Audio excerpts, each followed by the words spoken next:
Build a polished wardrobe that shows you stay you wherever you go with Mack Weldon. Use code MAC25 for 25% off your first order of $125 or more at MackWeldon.com. If you love entertainment, current events, and Hollywood, don't miss Creator to Creators, hosted by the filmmaker Meosha, known for the Shudder hit documentary Horror Noir and the acclaimed film Anatomy of an Anti-Hero, Redemption. This show features interviews with filmmakers and creatives from around the globe. Join the fun with guest celebrities and gain valuable insights. Subscribe now and follow Creator to Creators. Hi, everybody. Welcome to another episode of Creators to Creators Today we have a very special guest. Norman Collins. Welcome. Welcome. Thank you so much for coming on. I'm really excited to talk to you because, I love talking to artists that, and first of all, your music is amazing, but I like to go to the beginning because I always say the beginning kind of charts our trajectory and where we're going in life. Like our little small habits and things we pick up along the way kind of follow us as we're in our adulthood. So tell me a little bit about your childhood and what that was like, and how did you kind of find your way into music? Well, my childhood, I'm from a large Catholic family of four brothers and two sisters, and I was raised in St. Louis.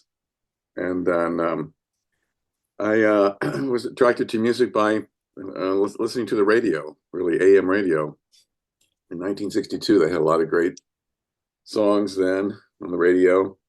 And every day after school, instead of doing my homework, I would come home and listen to the radio till dinner. And have dinner and go back to listen to the radio. I was enthralled by the music from the rock and roll back in the 60s, 62, 63, that era. So I always had a love for the 3-minute single. And so I left St. Louis. I went to Southern Illinois University for about a year. And from there, went to dropped out of school, then left to go to Nashville about 1969. And I should say I've never not been in a band since I was about 17. There's always some band I was in. Nice. And I went to Nashville actually with $7. I remember. Wow. I was driving with my friend. He was an older guy who had a reel-to-reel tape of him singing his country songs, and I was with my friend, the bass player, and neither of us had any money. We got a ride with him, and his question to us on the way to Nashville was, "I hope you guys don't think you're staying in the same hotel with me, are you?" We didn't plan that one out very well, so he dropped us off somewhere in Nashville. We had no place to stay really, and I don't remember exactly what we did the first night, but we wandered around, and finally, we had trouble finding places to stay for $7. No hotel would let us stay there for $7. Wow. Finally, I met up with some musicians in Nashville that they had kind of a country band together. And so I kind of joined that community of musicians, and from there I stayed on couches for about a year, really, and to various houses. I didn't go there to really get a regular job. I wanted to start playing music. So finally, I hooked up with a couple top 40 bands from Nashville, which is kind of rare. You don't see any traveling top 40 bands anymore. Right. Ever gone to a hotel and seen a top 40 band traveling? No. That was no, it's unheard of now. But back then, this was about 1970, they were traveling top 40 bands that played, the top hits, and there's traveled around from hotel to hotel, and you would play in a hotel for maybe a month at a time. And then I met after a couple of tours of that, which kind of got old, and I met Hank Ballard and the Midnighters. He wrote The Twist, Yeah. and he had Work With Me, Annie, Girl Upon the Hill, and we wrote a song together. Unfortunately, he named the song. The song was called "I'm a Junkie for My Baby's Love," and in those days, this was 1972 or so, you could not say the word junkie in any song because of, Right. people, rock stars were dying from, heroin overdoses and that kind of thing. And I wrote the music and they wrote the title, and we recorded it in Chess Studios in Chicago, where all the famous blues guys recorded it, and Rolling Stones and Fleetwood Mac recorded there. And I knew it was historic. I met Phil Chess briefly there, Nice. and it was a very catchy tune, but unfortunately, it had the word junkie in it. I see. I pleaded with Hank to change the word junkie to crazy. I'm crazy for my baby's love. No, it came out. I'm a junkie for my baby's love, which was no radio station would play it. Except I did hear it one time when I went back to St. Louis for a short vacation on the major radio station there, but that's the only time I ever heard it, and it was more or less banned. That's amazing. That's so sad cool. but true. Like, I mean, the fact that, I mean, I love that you were like, no, let's just switch it to this, change the word and keep the song. I love that. That's determination. Like it's a good song when you know something's good. You just gotta, but you believe in it. I pleaded with him. No, he wouldn't do it. He was stubborn, but I thought it was going to be a huge hit. Actually not. And then we did a few tours together, rock and roll revival tours with Chuck Berry, and a lot of guys were still around then, and this was 71 or 72. Good times, right? Yeah, it was fun. Yeah, we played at Madison Square Garden, the Philadelphia Spectrum. Amazing. And, John Hyatt played bass in one of the bands I was in. We did a short tour with him on bass. That was fun. And then, from Nashville, I moved to played at the University of Missouri in Warrensburg for about a year with some great jazz players. We played kind of jazz rock. And then from there, I moved to LA and played various bands there for a year and a half. Nice. I love that. So in LA, would you say that actually opened up everything for as far as like music career wise, everything? I mean, they say it's like the mecca for everything, really, making your dreams come true. Hollywood. Well, this was 1974, and I didn't see very many places to play in LA in 1974, like local Really? places, bands. I played in a band that was based in Watts. They were called Low D and the Overdose. I also pleaded with him to change that name. He wouldn't do it. Oh A no. lot of drug references here. Nobody in the band, took hard drugs or anything. It was just a name he unfortunately came up with. But it was a great band, a horn band. We played all the top 40 funk songs, Ohio players, and She's a Brick. Those a lot of Cool in the Gang. And we played in Watts every Friday night for quite a while. Nice.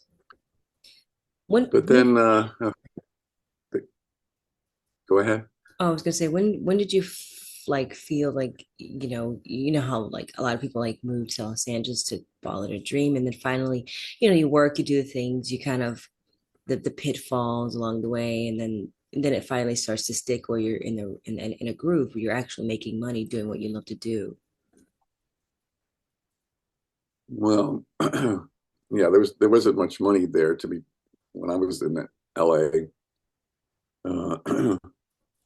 So that kind of dried up, and I felt LA wasn't the place for me. So a friend of mine who had lived in LA and Nashville, moved to San Francisco, and he was playing a kind of a country rock band here, and so they invited me to come up and join the band, which I did in about 1975.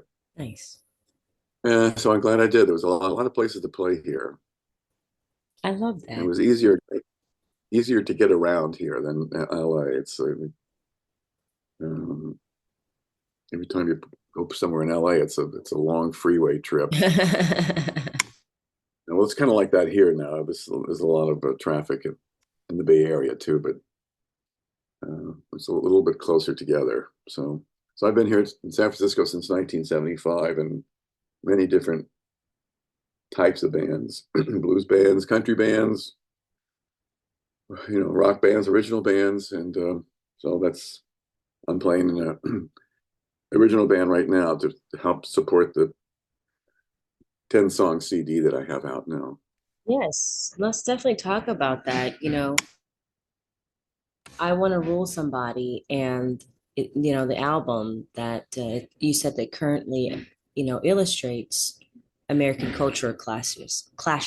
So tell me what the process of making that, and what was the motivation of I want to, rule someone. I want to rule somebody.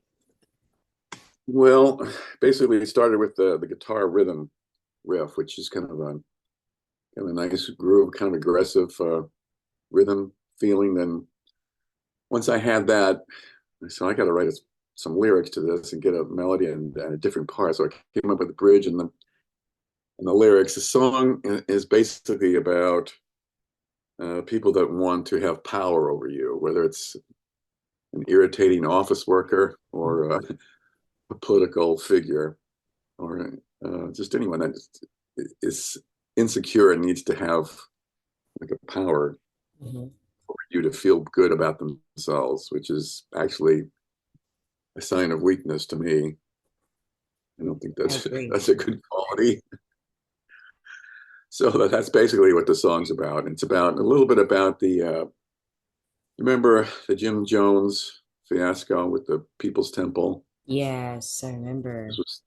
This was 75, and he took a group of people from San Francisco to Guyana, and he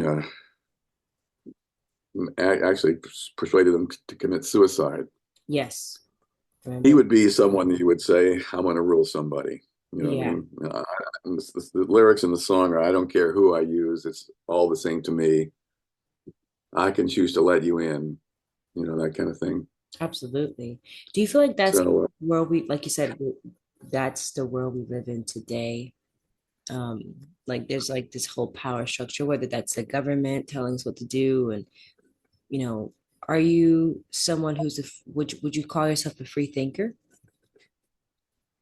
I would like to think I was. I mean, you see signs of just the extreme power grabs everywhere now, all over the world with political situations. And if all the political leaders would just listen to this song, we would have world peace in about 3 weeks. I'm pretty sure.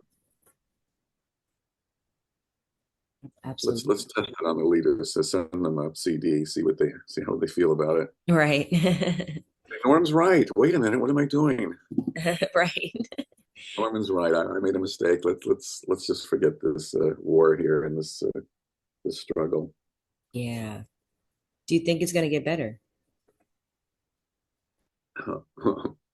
Wow, you would need a crystal ball for that one. When you read the paper, it doesn't seem like it. Yeah. When I read the paper every day, I say, "Wow, I better put this paper down and go out and get into some nature here before I have a little fit." Right. Uh, uh, you have to hope that it's going to get better. Yeah. You can't. You shouldn't give up. That's for sure. I absolutely agree with that. So I really like the song, and so how involved are you when it comes to creating process? Are you in the with the producer, or you just let them do their thing, or like Well, this CD was put together pretty much with myself and Paul Krausnauer. nice. I still don't know how to pronounce his name. I don't think he does either. Tell me, I ask him how to pronounce his last name. He says it differently. Crouch, how? I Love it. can't even spell it. But anyway, he's a great arranger, and I played about 15 songs on acoustic guitar for him. He was taking down notes. He chose 10 songs, and he basically arranged them all. Hmm. Uh, it just shows me what a great arranger can do to songs that I think the songs were good, but the arrangements that I had for them and that I had recorded in the past were nowhere near as inventive as the arrangements that he came up with, or the style. He would take, for instance, one song on the CD, "Say Annie." Hmm. It was so different. He changed it so much. I almost had to stop him and say, "Wait a minute, this is not even the song I wrote, is it?" To just be quiet. So I let him do pretty much what he wanted to with the songs, and it came out pretty well. It came out. That's I'm glad I listened to awesome. him really. I love that. So Yeah, it's that happened. that's kind of how it is, right? Like when you're making a project, you have to trust that the person you're working with is going to, do their part, so it can Mhm. be a collectively become like a masterpiece, once it's done. Yeah, it's the thing about, I always say, even when you're creating a film, right, that it takes a village. It doesn't take, one person like a director. It takes director, producer, right? All the pieces to make something, a masterpiece. So that's so cool. I really like it. Very great body of work. I actually read too in the bio, if I'm not mistaken, I want to say it was one of the songs from the album that went, you said close to viral. Is it Hey Marie? Oh, And hey Marie, yeah, we did a 4 song test, pretty much to see how they would come out, and really changed. The Hey Marie started out as kind of like a train beat type song, Marie, and he changed that to more like a hard rock song with a dun dun and dun dun and just kind of like that type of rhythm. And when I first heard it, I was very disappointed. I said, "Wow, I played this for years with this train beat, and people seem to like it Mhm, with that. Now I'm hearing this kind of like a more like a hard rock kind of bluesy song." mhm. And but the more I heard it, I said, "Wow, wait a minute, this might be better." And it took off quite well in Latin America, Wow. Brazil, Mexico, um, all over the world. Really, it kind of took off on Spotify and YouTube and that kind of thing. Maybe because of the title, "Hey Marie." Yeah. Yeah, no, It's it's about great. It's catchy. it's about pretty much like interracial dating, I suppose you could say. Right. Maria's skin's like an olive brown. Maria's friends don't want me around. That kind of thing. That's So anyway, amazing. That's and Daddy amazing. says to stick to your own kind. But I can't get Maria off of my mind. I love it. Yeah. So the first those first 4 songs were made into a 4 song EP, which and that did very well. So we said, well, let's go ahead and make a whole 10 song CD. Yeah. So it really was a lot of work and a lot of time going up there to Grass Valley. I was recording up in Grass Valley, which is about 2.5 hours north of San Francisco, because that's where his studio was. Nice. So I would go up there during the week and record for maybe 2 or 3 nights, and then come back and then listen to it, and then back and forth for maybe, I don't know, 2 or 3 months like that. And we finally finished it about a month ago. Awesome. That's Yeah. exciting. Do you feel like the music industry is changing, like as far as like for the better? Like you see, I mean, from when it's to how it started to like how it is now. Like, now we have AI and everything like that, and you can essentially do it yourself, really. Yeah, I think so. I guess part of that problem is that everybody in the corner makes their CD and thinks that it's just the greatest thing in the world, I suppose. But there's nothing. I guess there's nothing wrong with that because people are able to send it out to all over the place by they don't have to wait for a record company to say it's good. I mean, they might be able to get some things done on their own without having some radio executive or record executive say that it's okay. Mhm. So I guess there's a lot of freedom there. Yeah, That's good. that is good. Yeah, I have a fun question for you, and there's no wrong answer. But if if you could be managed or mentored by an artist, living or dead, who would it be and why? Mentored, let's see. Well, oh, mentor, can I? Well, that's a tough one. Uh,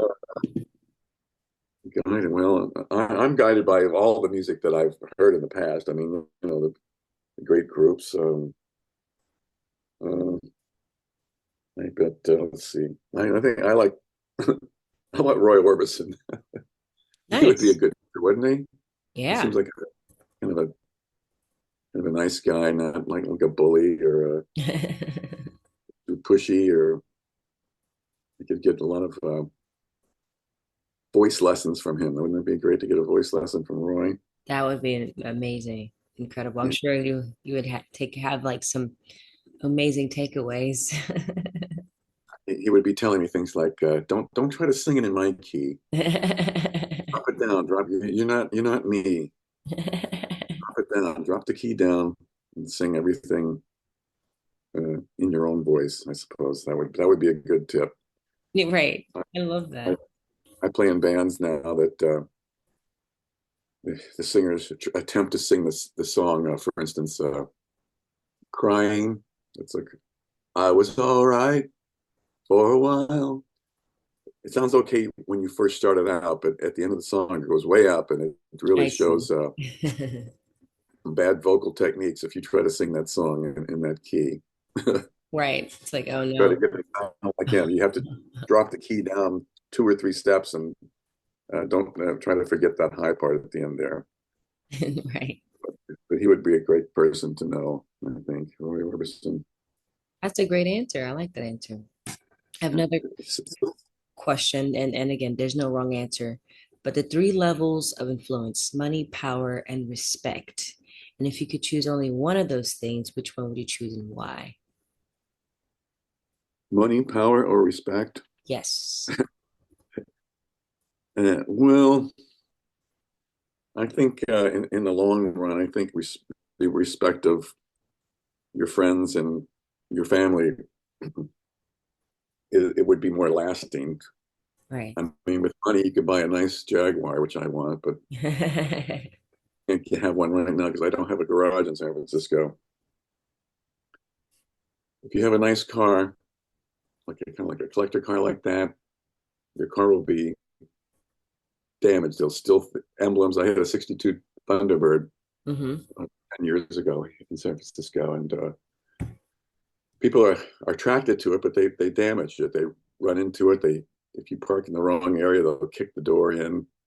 I had somebody shoot the windshield out of my Wow. just because it was parked. There was a bullet hole in my windshield when I went back to drive it. Wowza. They stole emblems off the car. But anyway, so uh, money can buy you things that might make you happy for a while. I wonder how long a Jaguar would make me happy. Probably for at least a year. And then a power. I don't know. I don't know about.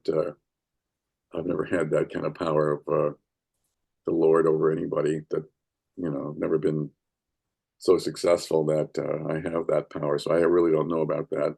Hmm. Uh, Money, I've never been that wealthy, so I don't know. I don't. But Beatles said money can't buy you love. Money won't buy you love. That's true. So I think respect is more Well, it's rewarding if you have you get compliments from, say, I you're think playing, that's a you great know, answer. yeah. I mean, I think that's probably the best way to have at least some happiness with respect to peers. To they like your songs or like your singing, or if you're playing somewhere and you get a compliment, or you really like your voice. So that's a good feeling to have respect of your friends and family, I think. Yeah, that's true. Yeah, it's a great feeling for sure. No, that's very true. Yeah. Yeah, I guess that's what we all, I guess, crave at the end of the day is this love or human connection. So money or power doesn't do those things. I can Um, still dream of the Jaguar. there F type. I want the F type. you go. Um, what advice would you give to artists out there, up and comers, people that want to just, give this music world, this business a try? Well, I would say try to have realistic expectations.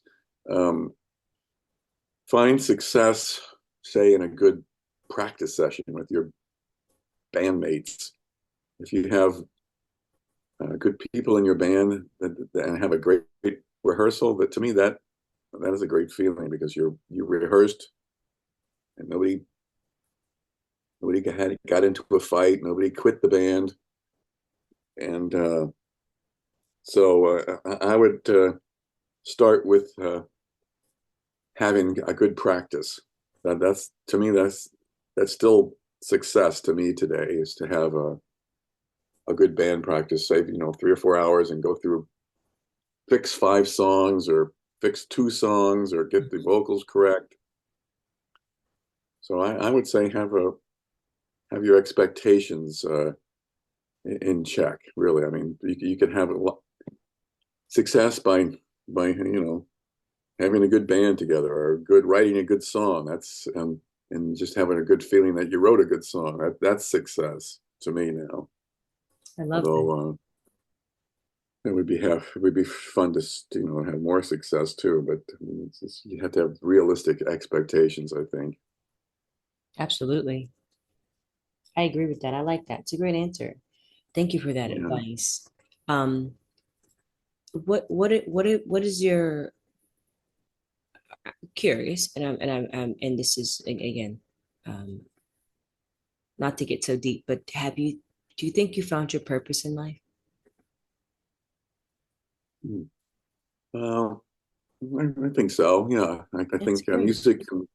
music can provide that for you. I think if Nice. you have I remember in college, some professor asked me, what do you want to do with?" Was taking art classes, and I said, "Well, I I'm pretty interested in playing music." And I said, well, that's something that you can always pursue and always have a way to feel fulfilled. Really, I mean, Hmm. music and actually any art or drawing or painting too. It's yeah. So that's always been I've always been pleased that at least I had a way to avenue of expression. I think I guess you could say. So that was at least I had that. That's awesome. No, it's cool. I love that. I love that a lot. Um, yeah, that's very, very cool. It's important to have some purpose in life. I don't know. A sense of direction, right? Yes, that's the direction of even if it's something else, like say comedy or writing or I don't know, gardening, something that you're very interested in. That makes life much more interesting. Absolutely. Absolutely. Yeah. I love that. I love that. Well, where can people find you on social media to follow everything that you have going on? Well, I'm on Spotify, all the digital platforms. Really, you can look up the new CD, but it's called Norman Collins' Front Porch Philosopher. kind of a lighthearted name. It's not I it love sounds like a couple of guys having a few drinks on the porch and making things up. You know what I mean? It's not. I I like don't it. even. I like it. Yeah, front porch philosopher. It's on Spotify, YouTube, every digital platform, and it's starting to take off pretty well now on all these YouTube, Spotify. So that's pretty pleased with that, with how it's going so far.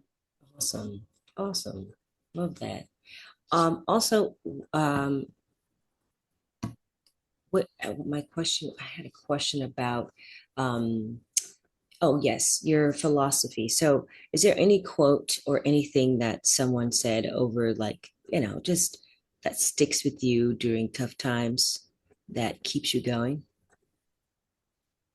Let's see. Quote. Let's see.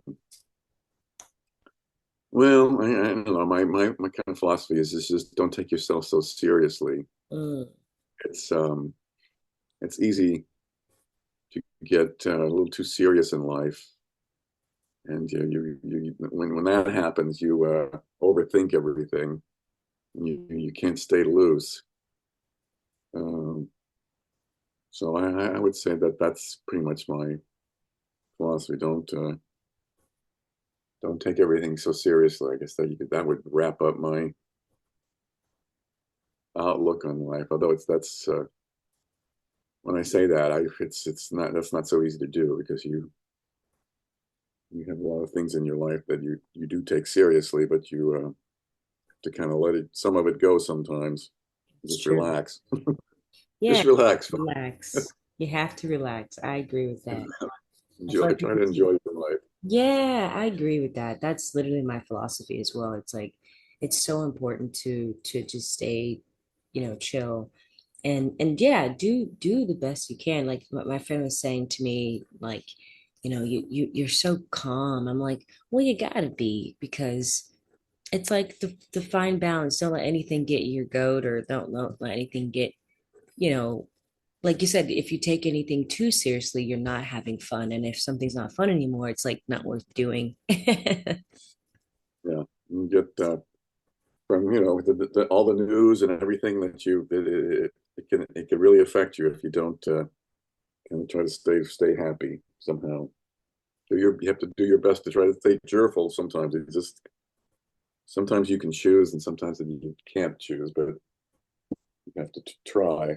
You have to try. Absolutely. Absolutely. And I love that. Thank you so much for coming on. It was a pleasure speaking to you and hearing about your life journey and your story.